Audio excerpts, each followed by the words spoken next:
pagpupuri ng PUP Creative Media Artists Society at PUP Create TV sa pagdudunsad ng Cinema One Campus Festival bilang bahagi ng 10th anniversary of Cinema One Original Filmmaking.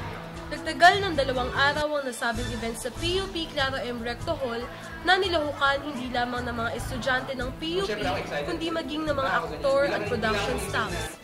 Nagkaroon naman ng pagkakataong makapagtanong ang mga manonood sa mismong direktor, artista at production staff ng ilan sa mga pelikulang pinanood sa open forum na naganap pagkatapos ng bawat pelikula. Tinalakay naman ni Mr. Leo Katigbak, head ng ABS-CBN Film Archives, ang kahalagahan ng restoration of classic film, partikular na sa mga kabataan.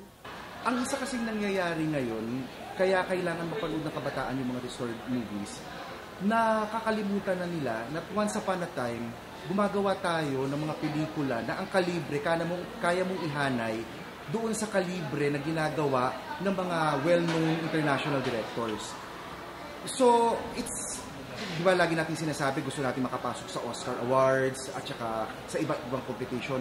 Pero noong mga 70s at saka 80s, ginagawa na natin yan with movies like Insyang, with Jaguar, with Bona. Kaya sina Lino Broca, sina Ishmael Bernal, kilalang kilala sa iba-ibang bansa.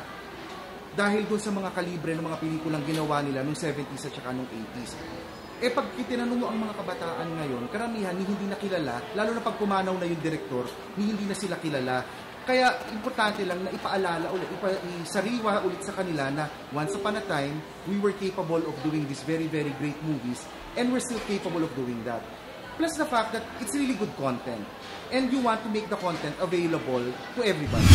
Sa kabuuan, naging matagumpay ang Cinema One Originals Campus Festival. Mula dito sa Clara M. Recto